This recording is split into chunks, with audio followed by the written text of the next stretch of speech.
Hi everybody. Today's video is not going to be what you expect, but it will be about the same topic. So hopefully you can accept that, and I'll see you in a minute.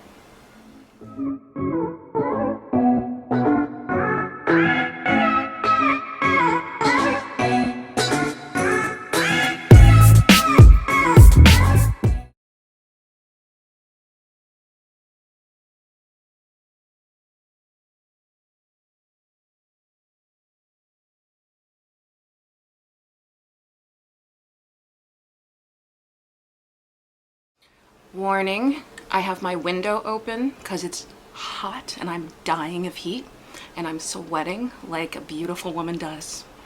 And just trying to warn you about noises. If you hear a motorcycle, a car horn, a drug whistler, anybody, it's because my window's open. So be aware. That can happen. So normally I have it closed. Okay, here we go. Today is a story time. And because I can't do the video yet about my recent stay at the acute care psych unit, I'm just not ready. I have not processed it all yet, so I don't know why, I just can't seem to do it, but I'm working on it. So this will be stories about when I was in the Northeast Florida State Hospital. I'm going to tell you a couple of stories about the same person so you can understand who the person was and why it was awful to treat them that way. Well, it would have been awful for anybody, but it sort of reveals how broken down and just corrupt and evil the Florida mental health care state system is. I was sent to the state hospital the first time when I was 27 or 28, and I was there for 3 months, which was basically the shortest stay at that time you could have. Although when you end up at a state hospital, there's no sentence. It's just until they feel like letting you go, until they feel like you're well. And I'll tell you a really quick thing about that. I had to have somebody tell me how to get out. I had to have a social worker that did not work at the hospital, but she was a student. She was getting her PhD. She had her master's in psychology. Luckily, she was assigned to me. And after, you get one try every month to get out of the state hospital. You get one big meeting with all the people on your team that you never see, ever, except maybe once in a blue moon.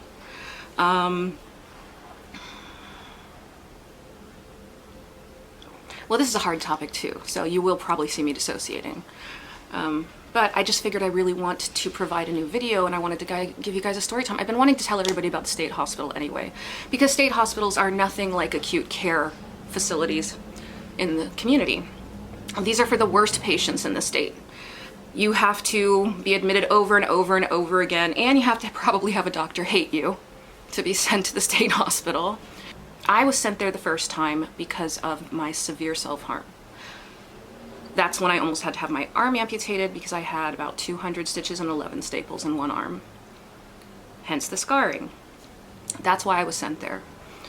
And so it was one of the worst experiences I've had in my conscious adult life. And I was there twice, so that was fun. The first time I was there, see, there were two, I'm so jittery. I'm coming off of medication that I was put on in the most recent hospital because I don't like what it's doing to me. So I'm kind of withdrawing from that, and so I might seem a little weird. Okay, now I forgot where I was. Oh, there are two types of patients at a state hospital in Florida. They're called forensics and civic patients. So you got forensic patients, who are people who had committed crimes but were dubbed insane. And then there are, sorry about the horn, as I said, window open, burning up. The other type is a civic patient, and now that's just a non-criminal patient who's sent to the state. And I was obviously a civic patient because I'm not a criminal yet. No, I'm kidding, I'm not a criminal. And it doesn't really matter. You don't know who the forensic versus the civic patients are unless you ask people.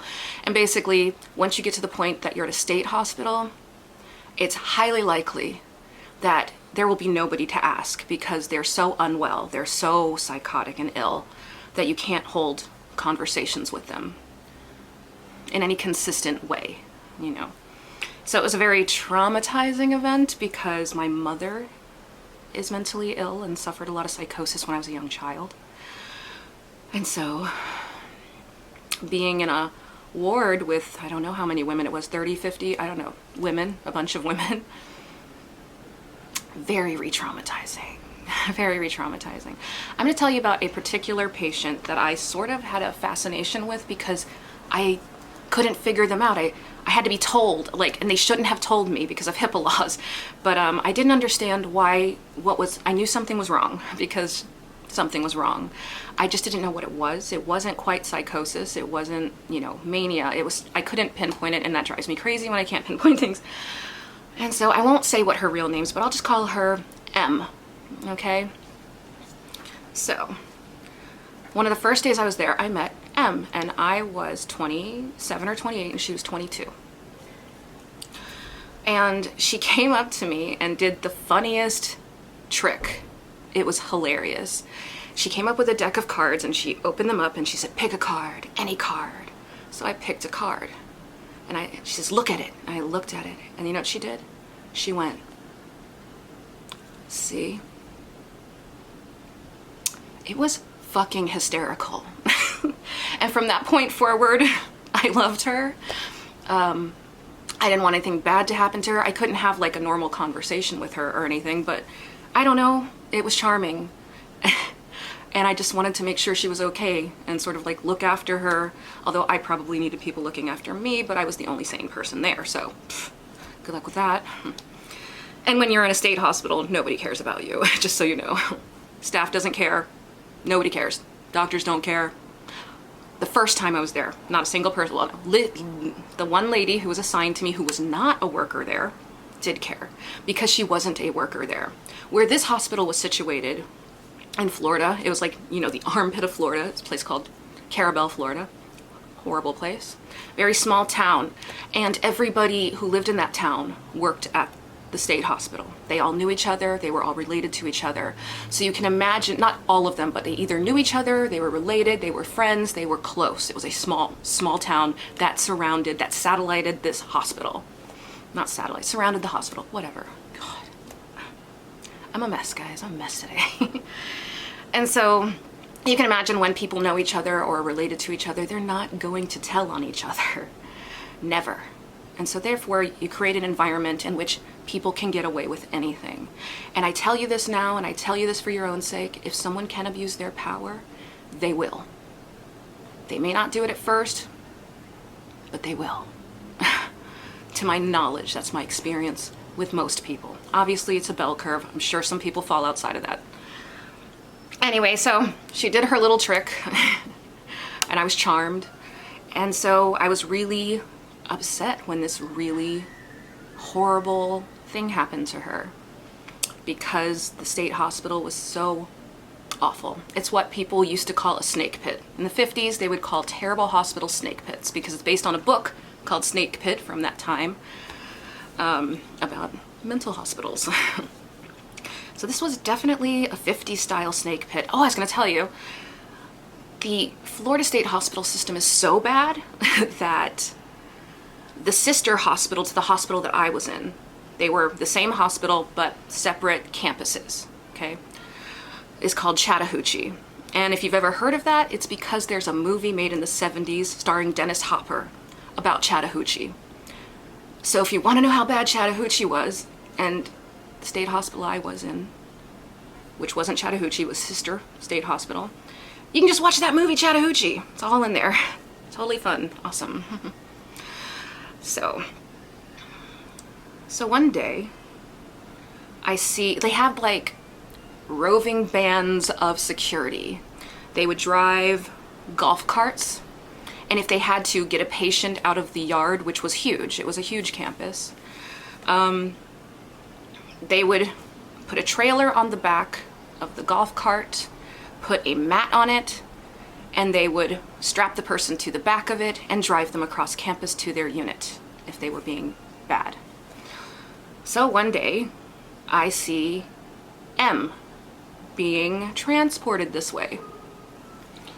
And I heard rumors about what happened. You know, that's really neither here nor there because it wasn't criminal, okay? So who cares what happened? What followed is one of the reasons I want to expose this hospital system in Florida. It was unnecessary, it was immoral, and it was cruel, dehumanizing, and unusual punishment, in my opinion. So she was brought in to the unit, you know, she was brought in to the unit on the trailer, strapped to the trailer, and then the security brought her in. They immediately walked her into the behavior control area, either, you know, otherwise known as seclusion, and they put her in 5-point restraints. Most people have heard of 4-point restraints. 5-point restraints is when they strap your, was it your waist or your head? Like they strapped your waist or your head down. I can't remember. It's like your wrists, your ankles, and either your waist, I think it's your waist, is strapped down. And she was put in there. I wasn't allowed to see initially, and so I noticed that the door was open. And when somebody's in seclusion, the door is not very often open. So I walk by to look what is going on with M.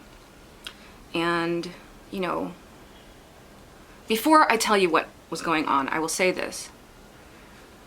The staff member that was a social worker who did not work at the hospital but was assigned to me actually told me what was up with M, which she should not have told me, by the way, HIPAA laws, but she did. I couldn't figure out why she was there. I knew she needed to be in a hospital, but I didn't know why. And so basically, this staff member was like, it's because she's basically got a developmental issue, a low IQ. That's it. That's the only reason she was there. And it was ridiculous, in my opinion. Anyway, she was not a bad girl. She was a sweet girl. And so here we go. They put her in 5-point restraints. But before they did that, when I walked to go look at her, they had brought her in stripped from the waist down. They had positioned her legs towards the door that I was at, towards the hallway where everybody could see it. They did not put clothes on her before they strapped her down. And so she was strapped down from the waist down naked in 5-point restraints, and they left the door open. And that's how I knew it was unusual punishment. I mean, I knew for 2 reasons. Naked from the waist down, door open. The door should never be open, and it should certainly not be open when a vulnerable person who is strapped down in 5-point restraints to a bed is naked from the waist down, and basically anybody could go in there and molest her. And she was there for, I don't know, 10 hours? 8, 10 hours? Something ridiculous. And so that's just sort of like one of the memories I have from that place. It's very vivid to me, and I'll never forget it because it was wrong. And I tell these stories because I want people to be aware that just because we live in whatever used to America, we live in a first world country, doesn't mean we always get first world treatment. Sometimes it's barbaric, brutal, unnecessary, and cruel. And so I hope any doctors who are watching this or people who may work at a facility, if you don't have empathy, if you are jaded and you no longer can cope with working at a facility, you need to quit. You do not need to impose your hatred, your disgust with everything on vulnerable, helpless people. So if you're one of these people, please quit your job. Thank you. And for the rest of you, if you decide to work in mental health, you need to have a modicum of empathy for the people you're servicing. Because in the state hospital, you are not a person. Although by law, or by the hospital rules, all staff had to call us individuals. They would say stuff like, the individuals need to line up, this individual did that, that was their closest approximation to respect for people. it meant literally nothing as they dehumanized you and degraded you and made fun of you and beat you and strapped you down naked. So just be aware that anybody can end up in a state hospital. I've never been psychotic, but I hurt myself really badly, repeatedly, and I wouldn't stop. So I ended up there. And just be careful and be safe, and don't seek out illness. Don't try to stay unwell if that's your thing, because it can backfire and probably will one day.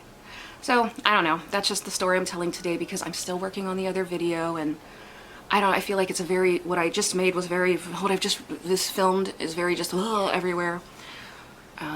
And I don't know who I am right now, though I felt Flair, I feel James, maybe I'm James.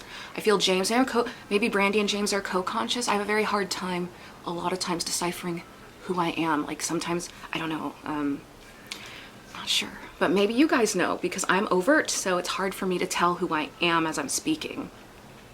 So maybe you guys can guess in the comments, who am I? Who am I? Who am I? Okay, that was Flairish, so there's a Flair there, at least. Brandy and James, probably. And I hope you all have a good day, and thank you so much for watching my videos. And I know this one's a little uneven and a little, I don't know.